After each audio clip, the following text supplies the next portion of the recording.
propose ces principes d'étiquette connectée. La version officielle, c'est que c'est vachement bien parce qu'on peut transformer l'ambiance en cabine d'essayage. Donc en mettant une puce dans l'étiquette de mon vêtement, je peux adapter la lumière, je peux adapter, on va dire, la musique et ainsi de suite.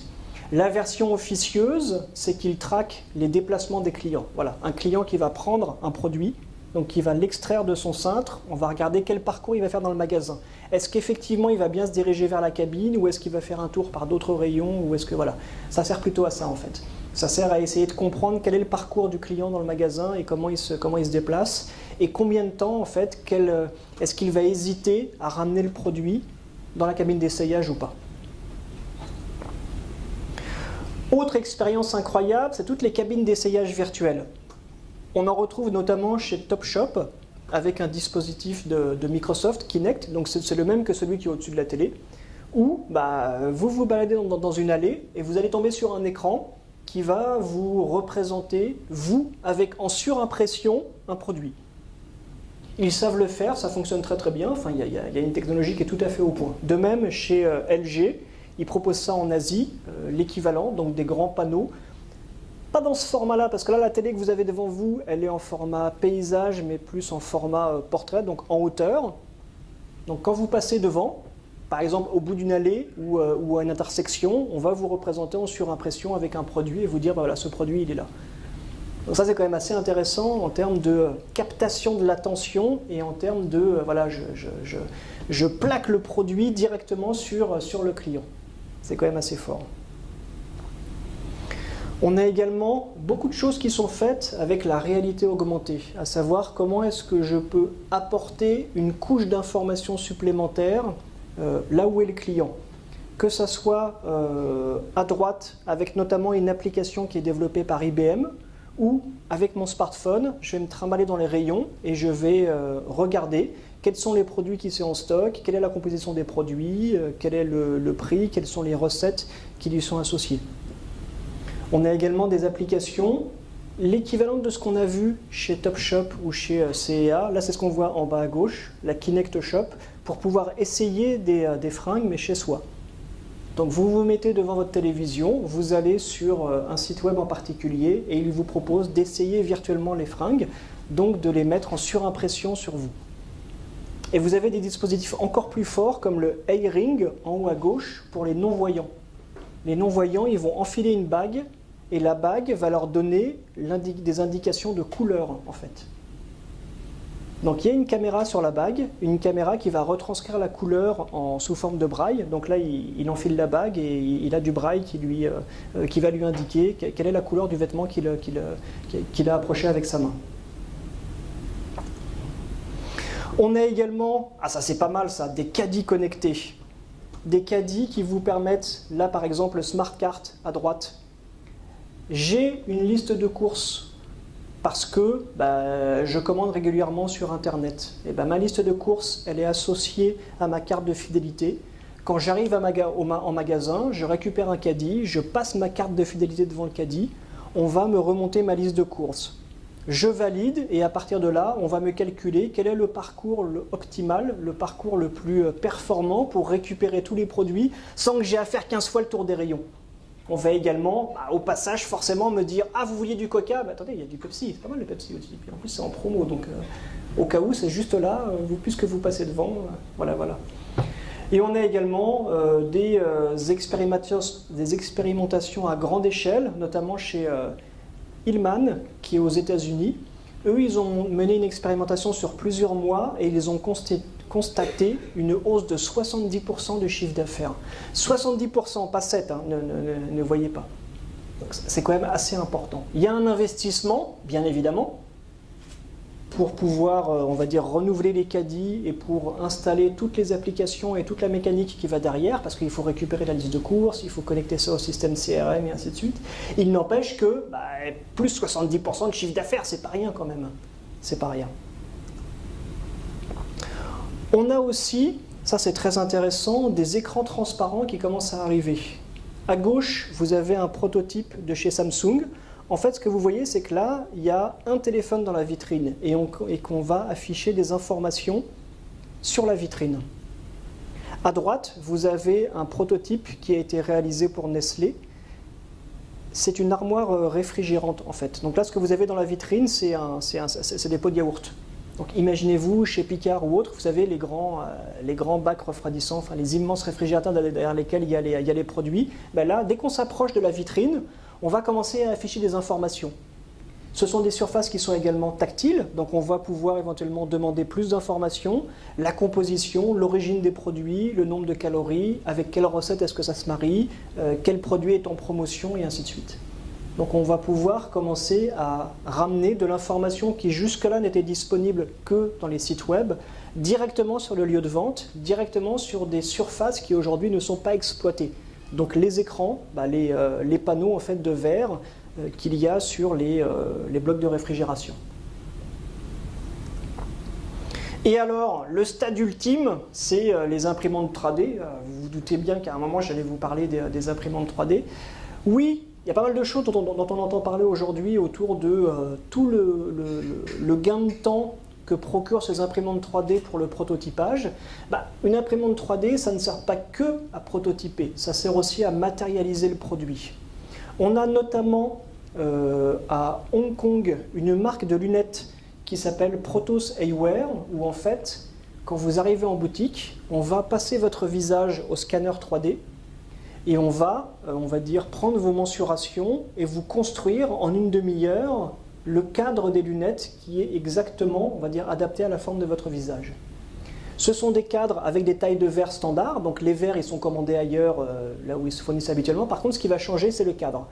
On va essayer vraiment de travailler sur l'écartement des branches, sur l'orientation des deux montures, pour essayer d'avoir, on va dire, une adéquation parfaite entre la paire de lunettes et le visage du client. Sachant que ça prend une demi-heure. Vous arrivez, on vous fait un scan 3D de votre visage et en une demi-heure, on matérialise la lunette. On a également aux États-Unis cette chaîne qui s'appelle Cooksoon Precious Metal. Donc eux font des petits bijoux. Bien évidemment que si vous allez en boutique, les bijoux ils sont faits en Chine ou je ne sais pas où. Par contre, ils ont équipé leur boutique d'imprimante 3D avec du métal liquide qui fait que si vous voulez un modèle particulier et qu'ils ne l'ont pas, eh ben, ils le fabriquent pour vous. Ils vous disent, ok, vous voulez tel médaillon ou telle bague, là je ne l'ai pas en stock, c'est pas grave, encaissez et dans une demi-heure je vous la fabrique. Et ils ont la capacité comme ça à, on va dire, pouvoir fournir la demande en permanence, quel que soit l'état de leur stock. Bien évidemment, ce n'est pas rentable pour eux d'imprimer chaque bague, chaque médaillon, chaque bijou. Par contre, leur credo c'est ça, c'est de dire, je fais fabriquer en grande quantité, avec les aléas de stock que l'on connaît tous. Si un jour, je suis en défaut de stock, c'est pas grave, j'assume, je livre au client ce qu'il veut. Et ça, je trouve que c'est une promesse qui est quand même extrêmement forte. Alors, on a fait le tour du triptyque, on a étudié les magasins connectés, on a vu les vendeurs augmentés, on a vu les nouvelles expériences d'achat, on va dire, rendues possibles grâce aux nouvelles technologies. Je ne pouvais pas faire l'impasse sur des nouvelles expériences d'achat, mais qui, elles, ne sont pas liées aux technologies. Donc, c'est des façons, quelque part, de revoir la commercialisation d'un produit en point de vente, mais sans nécessairement avoir recours à des technologies incroyables comme l'impression 3D ou ce genre de choses. À commencer par les boutiques éphémères, les fameuses pop-up stores. Ça, on en voit de plus en plus. Là, le principe, c'est de dire, plutôt que d'implanter une boutique là où j'ai le plus de chances de trouver des clients, donc où la zone de chalandise est la plus intéressante, je vais implanter des boutiques éphémères là où les clients sont. Pourquoi? Parce que c'est l'été, ils sont sur les plages. Pourquoi? Parce que c'est la rentrée scolaire, donc ils sont sur les campus. Pourquoi? Parce qu'il y a un événement sportif, donc ils sont à proximité d'un stade, et ainsi de suite. Donc on a comme ça tout un tas de marques qui ouvrent de façon spontanée, ça peut être pour un week-end, ça peut être pour une semaine, des boutiques éphémères, là où il y a une concentration de personnes, donc là où ça a un intérêt pour une marque d'être présente. On a également des concepts qui sont très rigolos, qui sont des shadow stores, donc c'est des boutiques cachées. Notamment à gauche, cette boutique Bodega qui est à Boston.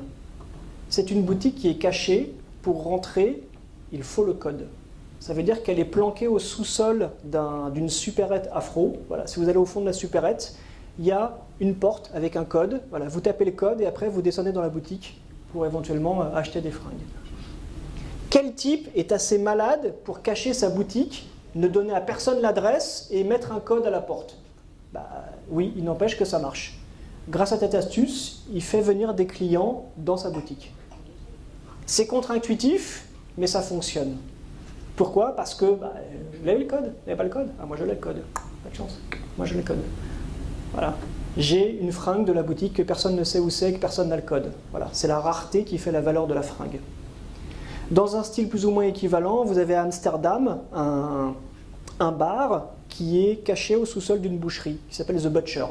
Voilà. Si vous ne donnez pas le mot de passe, le boucher, il ne vous ouvre pas la porte pour aller au bar. Voilà. C'est le même principe. Il y a d'autres bars, mais celui-là, il est bien parce que quand on connaît le mot de passe, on peut aller au sous-sol.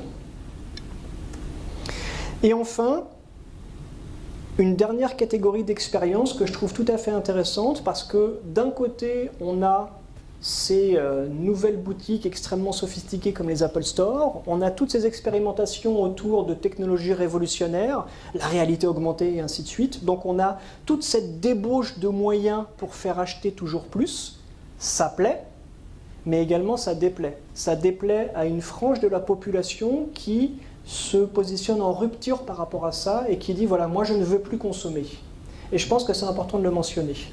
Vous avez notamment le mouvement des Repair Cafés qui est né en Belgique, mais que l'on retrouve aussi en Angleterre ou en France. Donc ce sont des rendez-vous de quartier où on vous dit voilà, vous avez des choses à réparer, venez dans tel café dimanche matin. On va réparer un grille-pain, on va réparer une télévision, une machine à coudre ou autre.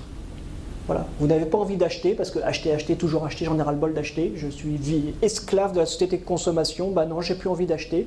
Ok, les Repair Cafés sont là pour vous. Vous avez également d'autres mouvements alternatifs, notamment comme celui des jardiniers urbains. Ça, c'est un mouvement qui est né à Los Angeles, là où la densité de population est très forte. Ce sont des gens qui n'ont pas de jardin, parce qu'ils habitent un appartement, mais qui se fabriquent leur propre jardin. Donc ils se donnent rendez-vous et ils se disent, voilà, tel soir de la semaine, on va aller avec une pioche, casser le trottoir et on va se faire notre propre jardin. Donc ils dégradent la voirie, par contre, voilà, avec des briques, avec de la terre, ils implantent leur propre jardin au sein des villes. Ça, je pense que c'est important aussi, encore une fois, de comprendre ce qui est aujourd'hui en train de se passer dans la tête des clients. Parce qu'on est dans un contexte de marché qui survient après la crise, après la surconsommation, après tout ça. Voilà. Il y a eu une rupture et c'est important, je pense, de mentionner ce type de comportement pour bien comprendre ce qui se passe dans la tête des clients aujourd'hui. En conclusion, après tout ce qu'on a vu et après on va dire les deux principaux messages que j'ai essayé de vous faire passer, à savoir d'une part le décalage entre, on va dire, les attentes des clients du XXIe siècle et la réponse apportée par les marques du XXe siècle, avec les boutiques, on va dire, analogiques, et ce fameux triptyque du magasin connecté, du vendeur augmenté, des expériences d'achat. La conclusion que l'on peut tirer autour de tous ces exemples que je vous ai montrés, elle est double. Et elle s'articule autour des impératifs du commerce 2.0. Alors je sais, commerce 2.0, ça fait un peu technologique, ça fait un peu, on s'imagine la grosse machine, mais pensez plutôt aux deux exemples que j'ai cités, souvenez-vous, Hawaii Surf, la boutique de skateboard, et Woodbrass, la boutique de musique, voilà, des petites boutiques avec des petits moyens. Eux sont arrivés à réconcilier quelque part le commerce en ligne et le commerce en ligne, en essayant d'assurer, on va dire, ces impératifs. Le premier étant ce que j'appelle la réconciliation de l'activité commerciale. Ça, c'est important, mais on ne le répète jamais assez. Aux yeux du client, il n'y a qu'une seule enseigne. Lui, il s'en fout que le système d'information du magasin, c'est pas le même que le site web, et qu'un produit acheté en ligne, on ne peut pas le ramener en magasin, et ainsi de suite. C'est la même enseigne, il a payé à la même personne. Donc, c'est pour moi un premier impératif de faire en sorte que les produits, les services, les prix, le niveau de qualité et de détail que l'on peut trouver en magasin ou en ligne ou ailleurs, ça soit le même.